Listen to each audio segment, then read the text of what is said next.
Morning, just. All right, how you guys doing today? How you guys doing today? So listen, I'm going to be very quick and easy. Actually, I'm going to switch. So she's in center stage. Keep pulling. Okay, anyways, I'm trying. But yeah. So without further ado, let's start into it because we're a little past time. I want to actually introduce the original Belle. You guys know Belle. Paige O'Hara. Anybody can talk about it?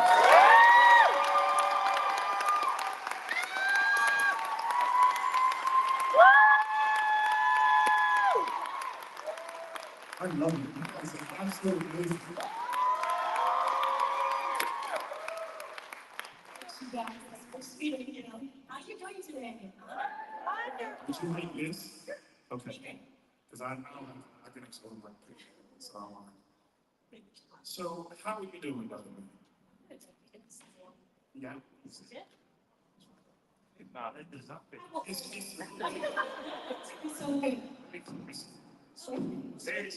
there you go. Better? So how are you doing? I'm doing great. I love it here. This is the coolest city. I'm so used to being in huge cities like New York and Las Vegas. I come here and it just feels so cozy and friendly and beautiful. This is your first time in Huntsville, right? Yes. Yes, I love it. My husband didn't come. He's just having surgery, but I think I'll bring him back here, maybe get a vacation home here. So how's he doing? I know you said so you started. How's it going? Oh, he's doing great. Okay, yeah, fantastic. It was scary. Yeah. Great grace of God. Absolutely. He came through it. My husband is actually, I don't know if you guys know this, he was the Beast in the Broadway version. My he played the role in California, so that's kind of fun. So interesting. Is that how you guys met? We met in the theaters. We're both Broadway actors, and I had actually been in New York. I went right at 17 out of high school. And Michael went to college and got his master's degree. And he wasn't ready yet to be an actor, but I had been acting my whole life and singing since I was little, so I was ready. I was ready to get in New York. But he had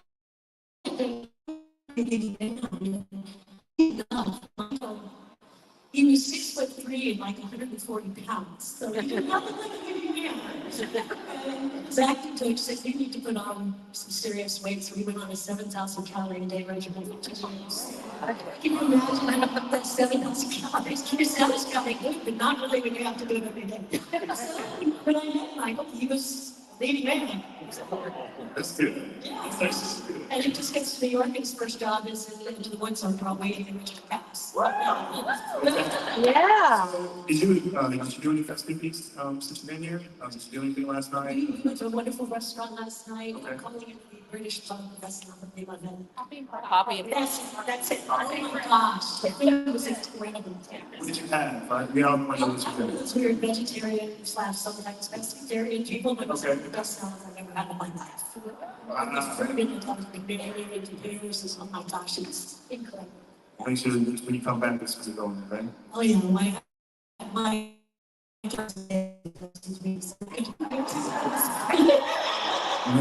So, you did share something outside of you, I like you to share with them. Yes, I think a lot of you know that follow me pretty much. I signed with Disney Fine Art about 15 years ago, so I'm now doing little paintings for them.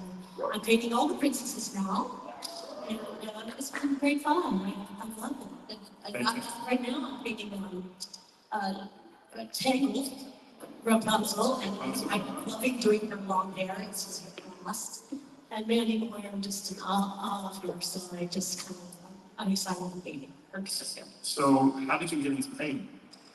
I actually painted since I was 4 years old. Okay. I would steal my stepdad, I raised him, was my dad. He was an architect and artist, so I would steal his books, and Turner and Sargent and the Impressionists. And as a little kid, I did watercolors, copying these artists. And when I went to New York, I got pretty good with the watercolors, so I would copy the Impressionists. Sometimes Disney can, and I saw on the streets of New York, and that kind of totally made me money. Hey, that's pretty cool. That's your hustle. I like that. Well, I didn't totally pay my rent. I was 17. I was cleaning apartments, and then I got smart and had a bunch of the actors, friends of mine, clean them for me, and I managed. So tell us about your acting career, like being with Belle, like what was that like for you? And Well, then, yeah. so was it like for you, and then obviously getting a chance to see it, animated on the television screen, not television, on the movie screen, right? And, what was that like for you, getting a chance to see it? Well, I've always been a huge Disney fan. I mean, Okay. we would kid each other, my friends and I were all broke when we went to New York. Actors were always broke, but we would always go to the double Disney feature on Saturday. And I fell in love with the business through Gigi Andrews and Mary Poppins. When I was on his desk, I was 8 years old, and my grandmother took me and I said, I'm going to be just like her. I said, and she said, you want to take acting class? I said, now. So I was in acting class a week later, and kind of realized around 12 that I could sing, so then I had a singing teacher. So I've been acting for that time. It was between Julie Andrews, Judy Garland, and Wizard of Oz, and Peter Pan, and Mary Martin. You guys know Mary Martin? Of course. Singing a lot of various roles in the revivals. So I got to play Peter Pan at the Hollywood Bowl. That was big. Getting to fly at the Hollywood Bowl. That's incredible. But my career was great. My first show was Showboat with Donald O'Connor. I was the comic lead in that for the HSD. And then I got to play Fontaine and Miss Ronald on my way. And I played the dance role at Big Dream in the Mystery of Big Dream. The Ugly. Revival of Oklahoma and Alaska. What was really kind of special, which I didn't know until after I got cast as well, was that Howard Ashton was a fan of my Showboat recording that I did. And that was done with my records in London at the Abbey Road.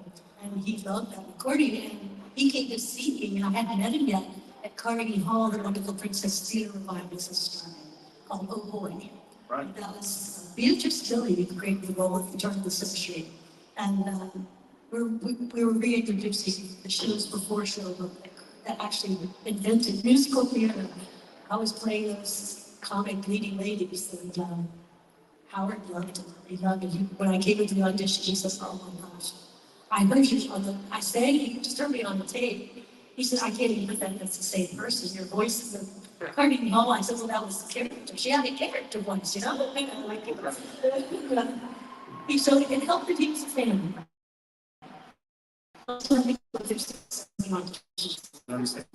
You had to do a lot, so like, Yeah, it was up against a lot of friends. They wanted Broadway people for the roles. If you've noticed, all the leading characters all were on Broadway. And because they wrote it kind of as a Broadway musical film, as you know. That's great. So it was a very special treat. And then, of course, working with the great Angela Lansbury. I'll tell you guys, when I first came to New York, I of course had a show recording of Maine, which is just the original Maine with Jerry Brown. I used to sneak in at intermission watched the second act, and then she gave it back to the report. So I saw the second act several times, and she rose and stirred the entire theater with standing ovation, people screaming. It was just the most amazing theatrical experience I've ever experienced, was watching her do that. And then, of course, I used to get to see her on Beauty and the Beast, and it's pretty amazing getting to talk with her about her character, and just seeing her role playing May with my friend who was turning up and the great writer who wrote May and I chose with Jerry with his show and concert. The story about Angela were incredible. Yeah. I can't tell you some of the ones about B. Arthur, but they were pretty funny. She was the character. So how was it for you to see the animation? When you got to see it? Well, the first time I saw it, it was the unfinished version in New York. It was a huge theater with all the New York critics there. And being a Broadway girl, I know how tough they can be. And I thought Jeffrey Katzenberg and Don Hall were going to pass out. They were just so nervous. Paige, we got a heart attack. I was sweating. Because the unfinished version, so you see part of it drawn, the voices are there for the whole thing, but you see some of it just still hand drawn and some of it fully animated. Okay. And after the very first song, the Belle song, those New York critics gave that song a huge applause. And by the end of the performance that night, we got a 10-minute standing ovation. Yeah, and they actually brought all of us up to the stage. So, of course, the critics know all of the cast, because we all the New Yorkers and Howard Ashland was just really coming into this film. This is great. So it's pretty amazing. When I finally saw the thing fully completed at the premiere, it was weird. My sisters were sitting right behind me. They started laughing. And I came out and there's this big thing. And they just break just because she's exactly like you in the hair and the eyes. Nobody else was crying except they so joking. So it was pretty amazing. So one last question in relation to the crowd. What was your thoughts on the live action adaptation of Beauty and the Beast as this season? I was invited to the premiere of the live action with Emma, and I've been going back and forth with Emma through Don Hahn, but she was so adamant about seeing it. With what they have today, they could. I told her not to worry. If anything's not right, they can tweak it. That's what they're lucky to have you as an actress. I kept saying, they're going to be fine. She was fine. I thought that it was this wonderful movie, but totally different because when you make the Beast, as it was with Dan Stevens, as an adult and an educated adult, the Beast becomes much more threatening and scary. Whereas my Bobby Benson was a geeky, 13-year-old, 14-year-old in his mind. It was just uneducated. So he was more goofy and vulnerable, But it worked. I thought it worked because that kudos to his work, Dan Stevens. He's an amazing actor. Emma, she's an amazing actress. I thought they made the relationship really good. Even though she stole my lines. You gotta tell me what line she stole. What line was that? Well, at the end of the film, when he turns down in the Beast to the prince and stuff, and he's all cliche with the long, gorgeous hair. I ended up going up and touching his face, saying, "Do you think you could grow a beard?" She put it in the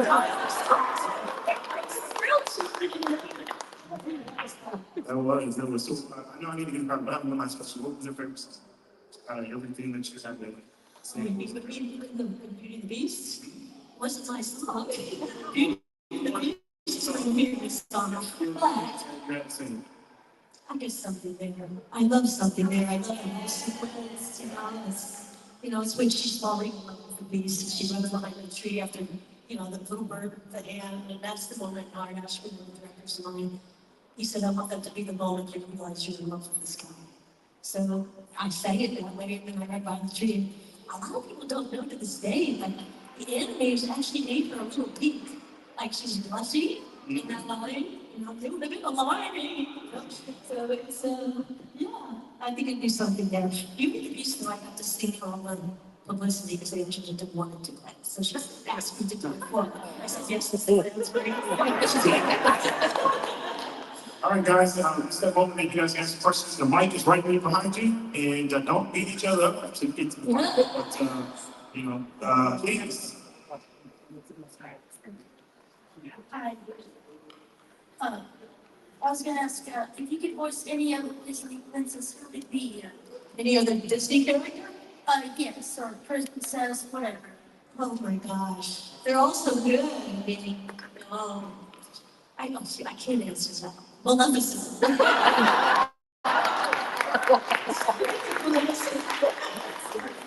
I love you. That's not too bad. I was wondering if there were any particular lines that you do multiple takes of, or any that were particularly challenging in Beauty and the Beast. He said, is there any particular lines you had to do multiple times? You had to Oh, do yes. multiple Yes. I did my favorites. Got stunned through positively bright evil. And that's the first 2 times I did it, I was like, Gaston and positively bright evil. Belle. This is Paige. She's good. Because I'm friends with Richard White. We've been doing shows together for 20 years when he got cast as Gaston. He's one of my best friends. So we got to really pick on each other making this movie. It was really fun. Rich and I actually went to Cairo Opera House together and sang, did the show productions. We used to grab out together there. That's just the first show we did. So now we did get into the playoffs and with that. So, Thank you. yeah. Thank you. Oh, can you sing a song for us? I wasn't going to do it. I wasn't going to do it. All right, you guys, all right, you know the first number, right? You guys, remember your cue is. Am I go like that? Yeah. You ready? Okay. I haven't worked out since the beginning of this. Here goes the baker with his tray, like always. The stable bread and rolls to sell. Every morning just the same, since the morning now we came to this poor provincial town. Good morning, Belle.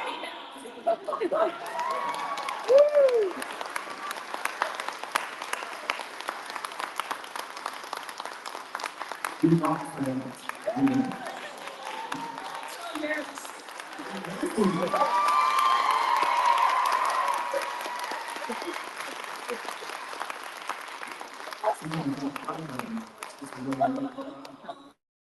Thank you.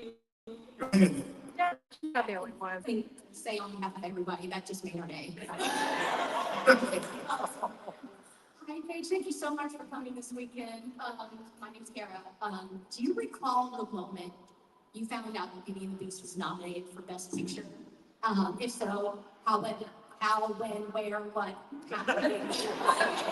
My apartment in California, my husband was starring in Phantom of the Opera, so he lived there for 3 years while we were Phantom in LA.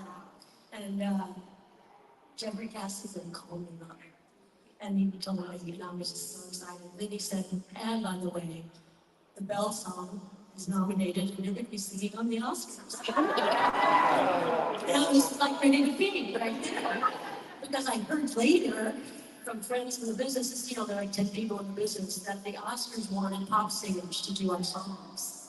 And Jeffrey and Michael Eisner said, then you can have the songs. We don't take Paige and Richard. That's amazing. How, by the way, how was it the performance for you when you did it? Oh my gosh, is that Oscars? Oh, it was so scary. My mic broke in the rehearsal. They wanted me to do the red carpet, but I was up first. And I said, there's no way to do the red carpet. I got it. I'm one of those prepared actors. I want to get myself in the character with that. And Angela Lansbury is introducing Richard and I to do the welcome. And I'm standing in the wings next to her, and she was shaking. I was like, Angie, are you nervous? She said, Paige, you get to be my age, you don't like to be nervous. This is it. And I said, oh my gosh, she said, honey, with your voice, I would be nervous if I were you. And she patted me on the butt like a child. The this horrible dress. That was what they made me wear. That was like little Bo Peep. And I had nothing to You had no seat. do, nothing to do with that. It was like striped and all this. It was so ridiculous. And Celine Dion and I shared the same dressing room, and she's like, "You're gonna wear those?" I know what the designer's feeling. She says, "Okay." And then I come to the door in like half an hour and I asked Celine, "We would prefer you wearing the red dress." And she said, "No, I prefer the black dress." I'm wearing the black dress, thank you. Like, that's for me, though. Like, this woman who's like laughing at me, just totally made me look like a total fool. But you know what? The designer who designed that dress ended up years later designing gorgeous gowns for the Radio City Rock shows. You know, if I had made it with me that night, I wouldn't have those as a gown. That's awesome. Go ahead. Hi, my name is Brooklyn. I was wondering that when you saw your movie for the first time, was there a scene where like the colors or the drawing like really stood out to you? Well, of course, it's a lot of scenes. We hadn't really seen that was invented by our animators, the computer engineering. So that was mind-boggling. But before that happened, I started choking up at the something there scene because it's my favorite. With Beast playing, laughing, being goofy. And if any of you guys know Ronnie Benson's work, he is that kind of vulnerable person. Funny. So that was like the double whammy. By the time the ballroom scene finished, I was tired, yes. Understand? Hello, my name is Carrie, and I was wondering if you were ever going to make another Belle movie? Okay, so she said, are you ever going to make another Belle movie? What's your name again? Carrie. Perry. Perry? Oh, Harry. Perry. Yeah. You know, I think that time's passed. But, you know what? You never know, there might be a revival. I might play Mrs. Potts at some point. If you look at it this way, I'm the same age as Angela when she played Mrs. Potts. Now, it's kind of all almost. It's kind of. Absolutely.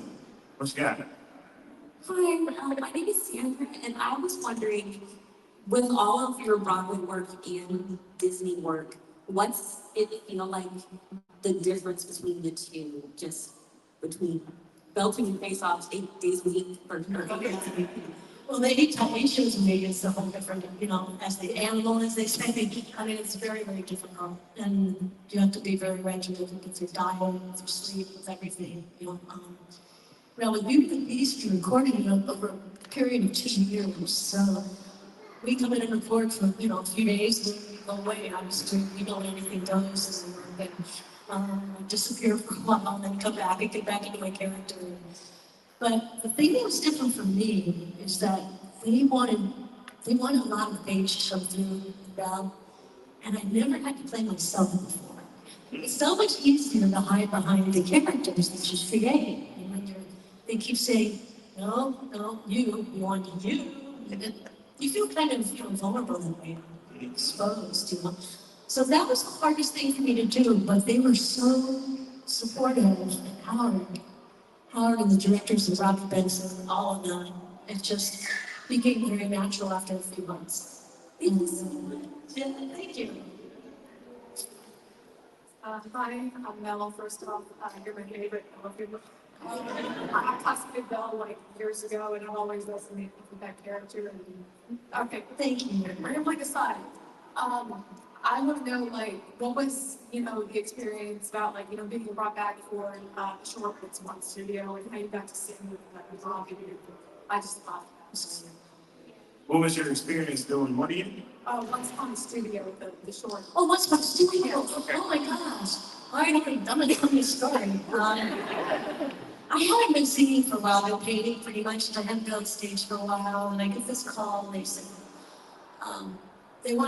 Disney wants you to sing again. They want you to do this on your anniversary, and we want you to sing Wish Upon a Star. I really don't sing anymore that much. I was really scared to do that. However, not an exchange of the world, because I'm not embarrassed about it anymore. I realized I had a hearing problem. I still, as you can tell, I have hearing aids now. But I literally got the hearing aids, went into the studio, and I was like, oh my gosh, I was in denial for probably 7 or 8 years that I was having trouble hearing pitches, and that's why I didn't want to sing anymore. So these little guys changed my life. And then saying we're not taking no for an answer. It basically said, you can't say no, you're going to sing. And I was like, okay, I'm there. So things have come the upswing since I did that. It's really been wonderful for me to finally get back and not being afraid to belt it out again, you know. But it was really amazing to see the two men and put it together. They worked on it for years. They actually spent thousands of hours listening to Robin Williams, Ted Wynn, all of the people who passed, and put together different words from their other performances to make the characters of the people who passed. And it really was amazing. I'm very disappointed that he didn't get nominated for an Oscar for the short. You agree with me? Yes.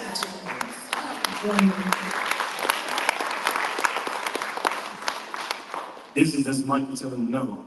But you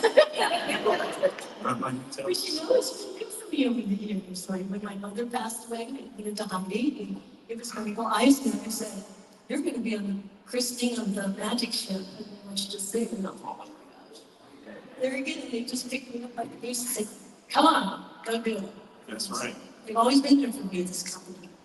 Hi, I'm Kristowee. So earlier you said you were on Broadway, which is really cool. So now we have the traveling shows. Did you ever get to travel from state to state? Or is that a whole completely different cast? Well, you know, from doing these, it's great because I get to see fans and share stories and hear your stories. And that's the reason I really love doing this. I don't miss the touring. I really don't. My husband and I did a Comic-Con in Abu Dhabi, and that was July. It's cool just to see what it's like when I want to go back. I love touring in the States, and I'm going to be with Disney on the Disney Vacation from Cruise today. So that's going to be fun. Susan David's on there with me, and my husband, and we're going to have some stuff, some art, and some fun stuff together. Susan was actually about my husband as well, so she's like a little me. I look at her like a little sister. I can't wait to see her again. She's been pushing me to sing.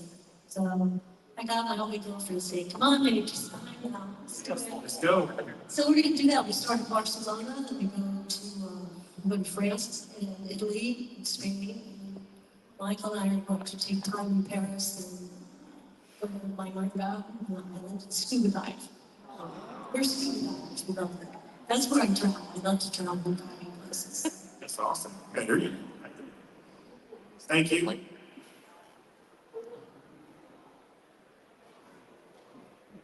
Hi, my name is Belle, and my question is,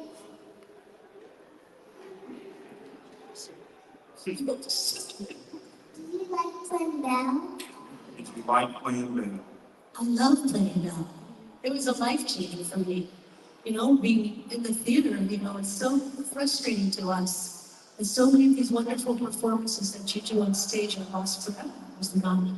Whereas this movie is going to be this incredible role that lives on for many years after I'm gone. So being a part of that kind of legacy was a dream come true. And I think Belle turned out to be pretty great. And that's thanks to Linda Moore-Tibbs, who wrote the character, Mark Hennon and James Baxter, who animated the character, and Howard Ashby, in some ways, was the character. It was kind of a whole conglomerate of people that made up this character Belle, and I was only part of it. So I'm very grateful, and I loved every minute of it. Thank you. Give her an eggplant. Another question? Is your favorite movie Belle? Is your favorite movie Belle? Oh. Peace. Actually, it's my second thing. Mary Poppins is my favorite one. And let me tell you a little story really fast. As you know, I idolized Julia Anderson. I actually went on for her when she got sick in the King and I at the Hollywood Bowl. She couldn't do it. She got a really bad cold. You know, that's a tough saying. That part. So I learned to roll in 5 days to say Anna with People Bryson and Richard White as the king. I guess. There's the manga. And we performed that. And then a few months later, Julie and I were invited to Disney World to do an event. And she was there and I couldn't speak. I literally was so startled, I could not speak to her. I went up to her and he just, oh my gosh, and he came over and she said, thank you for coming to bring blah, blah, blah. And I love your voice. And we became like instant friends. And she says, would you not care to hang out with me for the day? Oh, and yes, she is everything and more than you think she is. She is just funny, funny, funny. Love her. She's too busy. Absolutely. It's amazing. Megan Page, thank you again for being here.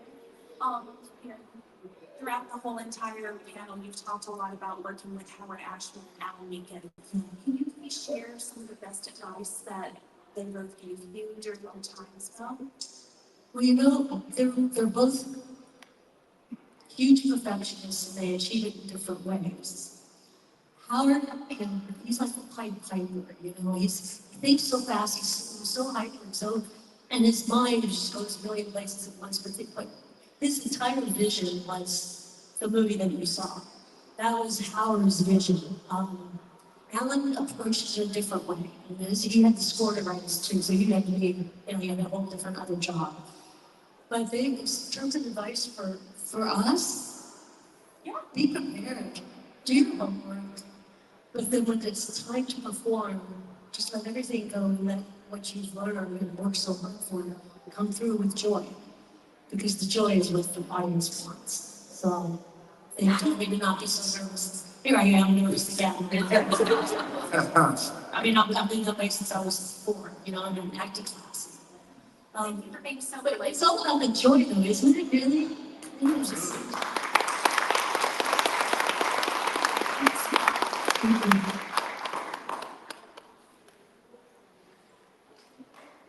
Yeah. Okay. So you came after Jodie Benson voiced Ariel in The Little Mermaid. Did you get a chance to meet Linda Larkin before she recorded Aladdin? I didn't get to date Linda, but those of you who know Jodie Benson in our book, I go back with Jodie since 1980. Her then-to-be husband was in the chorus of Oklahoma Broadway revival tour about Lady Annie. And being a dancer, he was one of the only straight guys in the dance. So all the girls in the ballerinas are like fawning over him. He's like, I'm not interested. I love this woman named Jodie. And I'm talking about Jodie Benson. I met Jodie while we were on tour. And I could just see the magic between the two of them. And I've been friends with both of them ever since. We love to do these together. I'm so jealous to be with this one. She'd already been working with another one. But I got it with my agent, though. I talked to him doing these. And you want to this opportunity, you love the fans. It's best to go interact with them. They hear their stories that she loves. Now you can't keep her home. She doesn't. Linda Larkin and I met there. Linda and I became great friends. Jodie, Linda, and I had Princess Talks. This was fun. Hi, one of my friends couldn't make it this weekend, and she is calling about her spirit princess. And she's wondering if Belle preferred Beast or the Human Prince. See, what else is it? Does Belle prefer Beast or the Human Prince? Oh, Beast.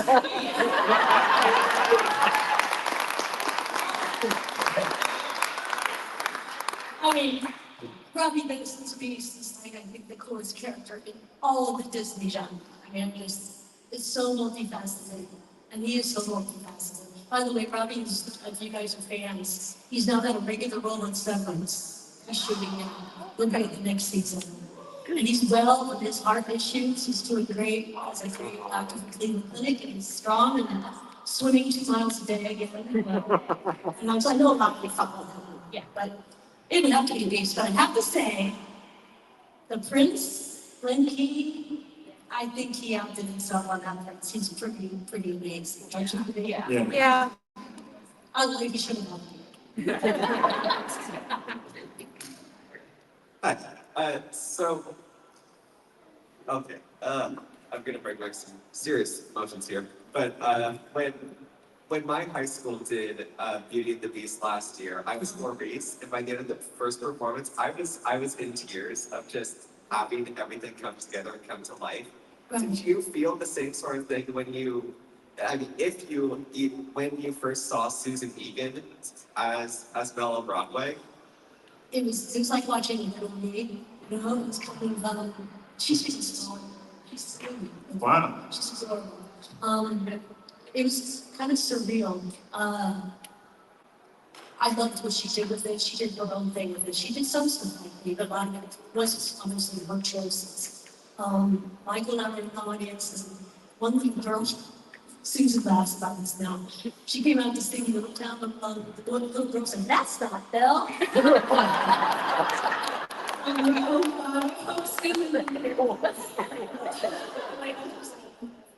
But of course, the singing little girl was crying as right about Susan and her afterwards. I loved Susan's performance. I loved her gawkiness, her awkwardness, and I mean, she's everything that I see the role to be. You know, I think she really captured it beautifully, and I'm so glad she got to have that extra song. I mean, oh my God, I wouldn't get anything that poem in the movie. Yeah. One of those things, there's like a formula. You could look outside and some minutes, and just do it.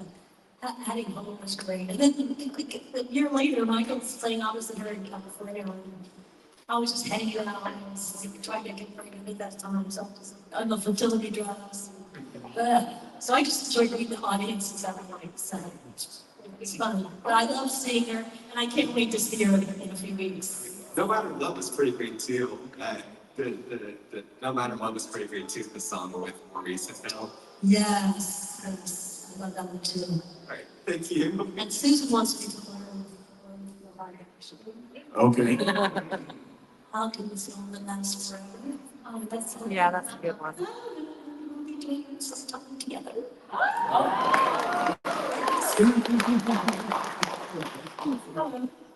So you mentioned how you relate to Belle, you know, you put yourself, your personality qualities into Belle. Like, what other things in Belle do you relate to her with? And It's that's like baby. yeah, like how is she like you? And then are there any other qualities from other Disney princesses or characters that you might relate with? You know, I'm so much like Belle. I was the oddball in school too, you know. I started out being, you know, that cheerleading and stuff, and then I went into performing on side screen. And everybody got mad at me because I quit cheerleading because it was messing up my voice. So I kind of became the outcast. After I did that, I was not. But then until they started to do me singing and do the plays and everything. And everybody's like, oh, you were right to quit cheerleading. But I always felt a little weird because I was always into, you know, Gershwin and classical music and musicals. And they were into Led Zeppelin. Hendrix, you know, dating and stuff. But yeah, it's definitely and I think that's kind of cool. But I also have they say Belle has an old soul. My mom always told me I was her mother. So the old soul that took care of her. You know. So I think that's all of those. Thank you. Great question. Hi again. My aunt couldn't be here, but she wanted me to ask if there was time. Do you remember what it was like tapping into your emotions when you were crying and the beast died as you were recording that? Say it one more time. Do you remember what it was like tapping into your emotions when the beast died and you were crying while recording? Play. Play the emotions. You know, the sound is really weird because it's kind of bouncing. When the beast died and you were crying? Oh yeah. I don't know those guys were shocked and I was really crying. I was like, darling, I'm acting. Yes, they are real tears. That's what we're trained to do. We're trained to be able to channel those emotions. And that was, the writing was so good. And obviously, I adored Robbie Benson. And that scene, you know, if you visualize it, we saw the storyboard before it happened. So I knew what it was going to look like as well. So, yeah, that's what it is. Thank you. Thank you. Awesome. Before you ask that question, who's your favorite princess out of all of them? Oh, they're gonna get everybody mad at me, but it's fine. They're all gracious all of them, you know? Well, I'm very partial. I'm partial to my French king, but I'm also very partial to Milan. I love the fire and school.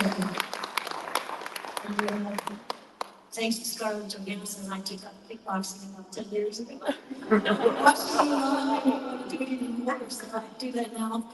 Try not to kill myself every time I do it. I love the martial arts in that movie. Don't you love it? Yeah. The fact that she pulls it off being a guy, and it's great.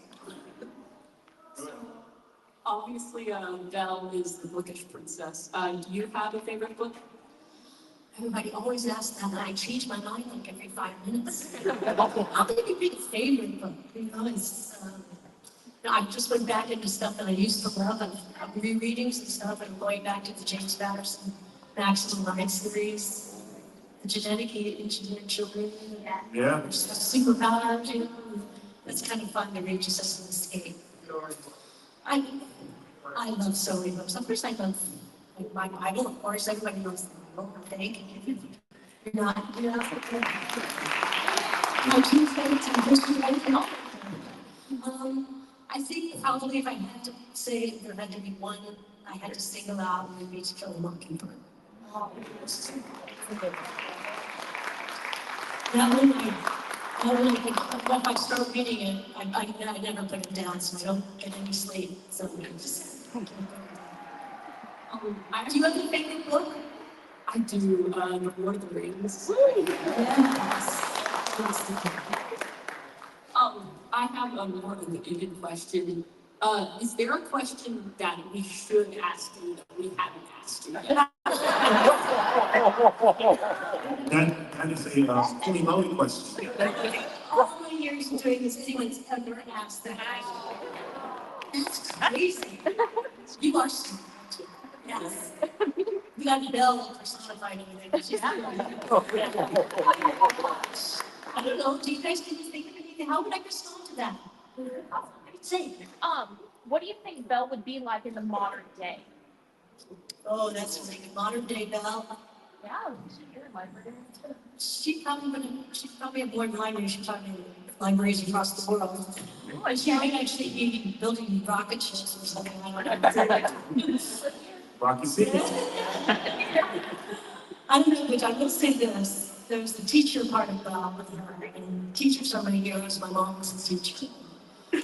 To this day, they are. It's really astounding to me that my mom taught back in the 50s, 60s, 70s, early 80s. And people from 50, 60 years old will come up to me and say, your mother changed my life forever. She made me believe in myself and my mom. I mean, I hear this a lot. And I don't think teachers realize the impression that they make on you. The impact. Oh my gosh, it's huge. It really is huge. My mom was my hero. She was my true hero. Absolutely. Thank you, Amy. I appreciate it. That's a really good question. Thank you for coming out. What would be some words of advice to generally handle taking in criticism and how to navigate the realm of being criticized and putting yourself in a place to be criticized? Well, it's how you take it and how you handle it. It's very catchy, something that's justified. I accept it and I try to do better. I take it for what they say. And if I disagree, I will still listen and question and wonder maybe that they might be right.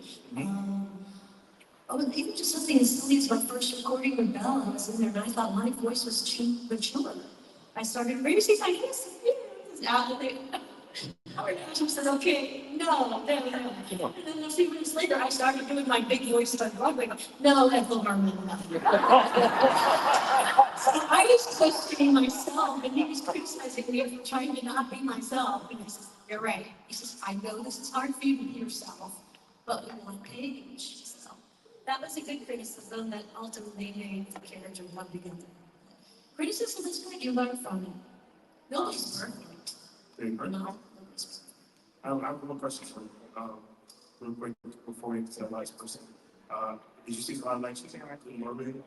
Yes, I did. What was your take on the live action in I Morbid? thought it was wonderful, and I would be honest with you, that's right.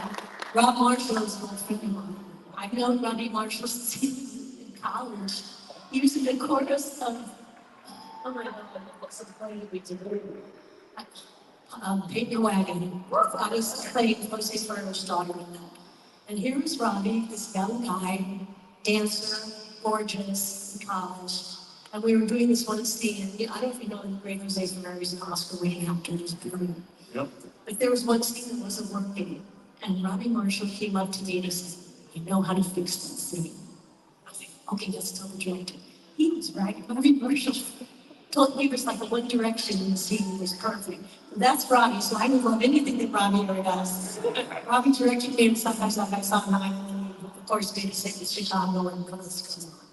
So, bias aside, if I say, pretend it's not Robbie who directed it, I still loved it. I loved her. I just thought she was so magical and endearing. Did you love it? Yeah. And the voice, Jody loved it too. I'm so happy. Jody called me as soon as she saw it. I'm so relieved. She's wonderful. And so it's really cool. I loved it a lot. I thought it was great. That's awesome. Go ahead. Actually, I have an extension to this question. That was really good.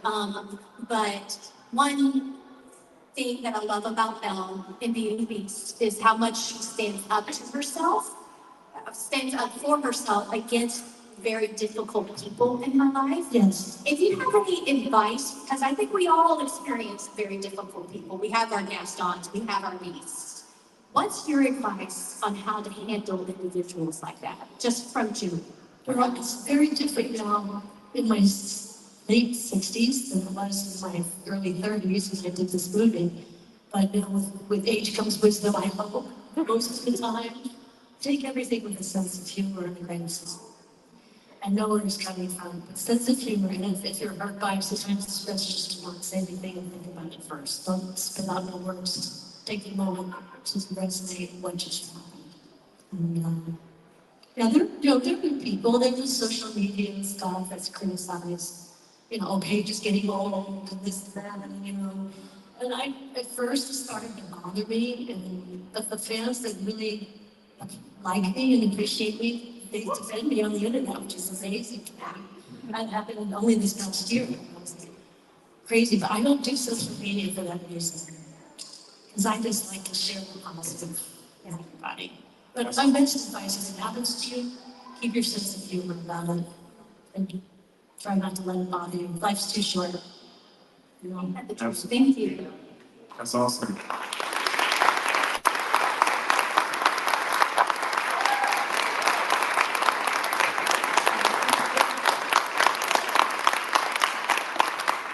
So we're looking at about 1 minute. So if anyone else wants a question, you can get it. And have someone else. Yeah. How much do you like singing? How much do you like singing?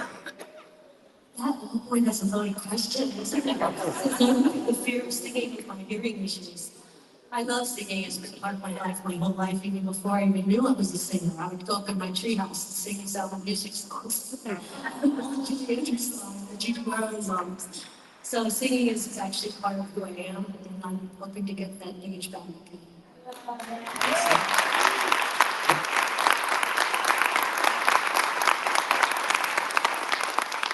Last question, what you got? I got a question. Do you remember a movie called Rap City Street Kids? Oh my gosh, I'm so down. Nancy Cartwright calls us all out. Says, "I'm calling it a favor. We want you to do this in the movie." It was so bad. Nancy would admit that now. But Jody and a bunch of us did that as a favor to a friend, so it was not my thing. Thanks, though. Let's just the candy cane I did as a Christian movie and the voice of it. That was fun. That's awesome. All right, guys, this is time. Please give them a big round of Thank you, applause. guys.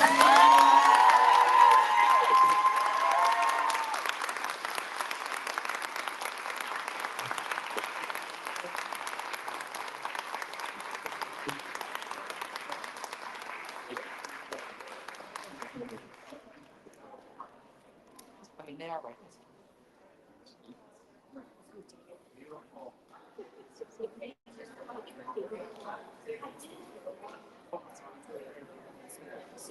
I'll meet you outside of this.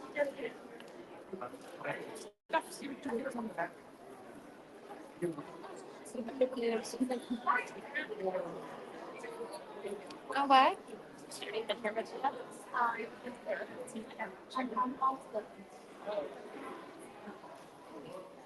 Make sure mom watches this food. Sorry.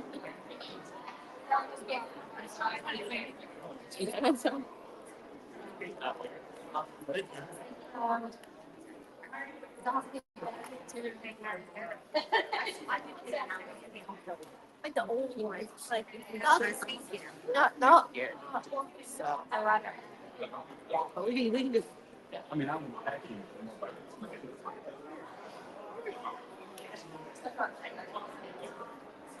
Oh God.